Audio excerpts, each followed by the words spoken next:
Good morning class. आज हम start करने वाले हैं एक्सरसाइज 5.2 का question number second. Question number first बता चुके हैं, अब बताने वाले हैं क्वेश्चन नंबर सेकेंड। तो क्वेश्चन नंबर सेकेंड में देखो क्या बोला गया है, find the sum given below. जो भी आपको दिए गए हैं उनका क्या फाइंड करना है, सम फाइंड करना है। ठीक है, तो सम फाइंड करने के लिए दो फार्मूले होते हैं। एक होता है S equal n upon two और ब्रैकेट में होता है 2a प्लस का n-1 और ये d। ठीक है, एक ये होता है, एक होता है a equal n upon two और ब्रैकेट में होता है a प्लस का an। ठीक, ये दो फार्मूले होते हैं, तो इन्हीं दो में से कोई एक फार्मूला लगेगा। लेकिन ये याद रखना, जब आपको ये जो an है ये क्या है, लास्ट टर्म होता है। तो लास्ट टर्म जब आपको गिवन होगा तब आप यही वाला फार्मूला लगाएंगे। ठीक है, तो लास्ट टर्म अगर जो हमको गिवन है तो उसके लिए क्या करेंगे, यही वाला फार्मूला लगाएंगे। तो यहाँ पर देखो क्या क्या हमको चाहिए। एक तो an चाहिए जो कि गिवन है, कितना है 84 है। ठीक, और दूसरा हमको a चाहिए, तो a देखो हमारे पास कितना है 7 है। ठीक, और फिर n चाहिए, तो n तो हमको पता नहीं है। तो इसको सम फाइंड करनी, एस की वैल्यू फाइंड करने से पहले हमको क्या फाइंड करना पड़ेगा, एन।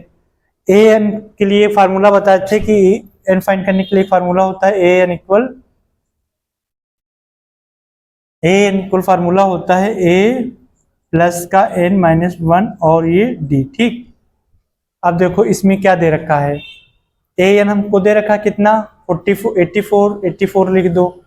ए की वैल्यू 7 प्लस n-1, तो n की वैल्यू हमको पता नहीं भाई, तो फाइंड करना है और ये 1 हो जाएगा।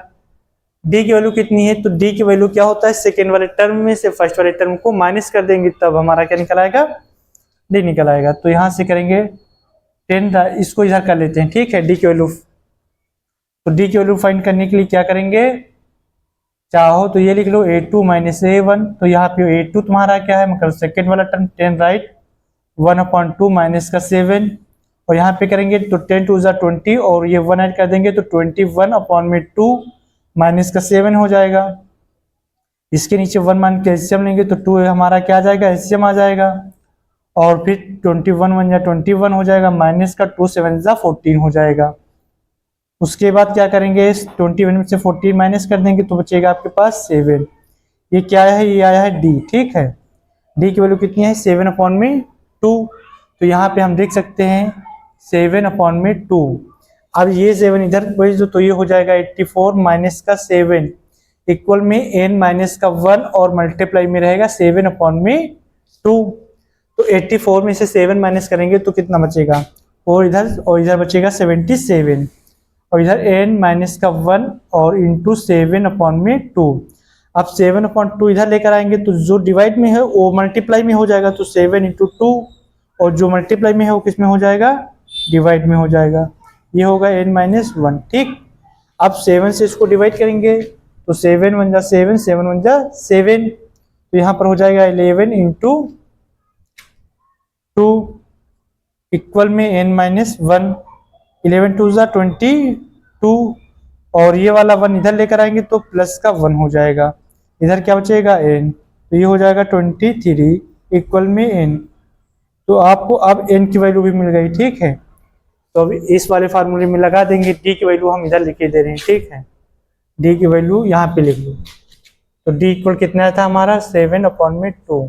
ठीक, और d की वैल्यू हमको यहाँ पर जरूरत भी नहीं पड़ेगी। डस्टर कहाँ चला गया,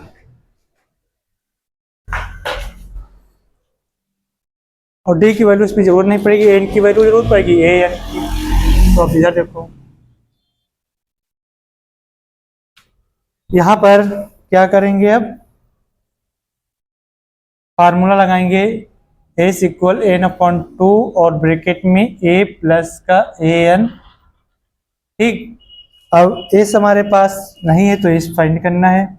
n की वैल्यू कितनी है 23, तो ये हो जाएगा 23/2। a की वैल्यू कितनी है, तो a की वैल्यू 7 है, ये हमारा फर्स्ट टर्म होता है। an की वैल्यू कितनी निकल के आई है तो ए एन की वैल्यू गिवन है हमारी कितनी है 84। जो भी हमारा लास्ट टाइम होता है वही हमारा ए एन होता है, ठीक है। तो यहाँ पर हो जाएगा 84, तो ये हो जाएगा एस इक्वल 23 मल्टीप्लाई में इसको ऐड कर लेंगे, कितना हो जाएगा 7 और 4 11, मतलब ये हो जाएगा आपका 91, ठीक है, अपॉन में 2। इसका जो मल्टीप्लाई करेंगे 91 का मल्टीप्लाई करेंगे 23 से, ठीक है। तो इसको अलग ही कर लेते हैं, 91 का मल्टीप्लाई करना है 23 से। या देखो 3 1 जा 3 हो जाएगा, 3 9 जा 27 हो जाएगा, 2 1 जा 2 हो जाएगा, 2 9 जा 18 हो जाएगा। यहाँ पे ये हो जाएगा 3, ये हो जाएगा 9 और ये 10 का 0, ये हो जाएगा 2093, ठीक है। कितना हो जाएगा 2093 अपॉन में 2, ठीक। ये आपकी एस की वैल्यू आ गई, ठीक है। अगर जो इसको फ्रैक्शन में चेंज करना चाहो तो मिक्स फ्रैक्शन में लिख सकते हैं। मिक्स फ्रैक्शन में क्या करते हैं, इसको 2 से डिवाइड करेंगे तो ये हो जाएगा 2 1 जा 2, ठीक, ये 0 हो जाएगा, फिर 9 हो जाएगा, 2 4 जा 8 हो जाएगा, माइनस करेंगे तो 1 बचेगा, 3 उठाएंगे, 2 6 जा 12 हो जाएगा, यहाँ पर सब्ट्रैक्ट करेंगे तो कितना बचेगा 1। मतलब इसकी वैल्यू जो आएगी फाइनल वैल्यू आ जाएगी फ्रैक्शन वाली, वो आ जाएगी 1046, राइट। और जो नीचे रहता है नीचे 1 अपॉन में 2, ठीक है। एक वैल्यू ये आ गई आपकी, ये फ्रैक्शन में चेंज करने के बाद आई है, ठीक। तो ये हमारा हो गया क्वेश्चन नंबर फर्स्ट का, क्वेश्चन नंबर सेकंड का पार्ट फर्स्ट, ठीक है। अब आते हैं पार्ट सेकंड पे।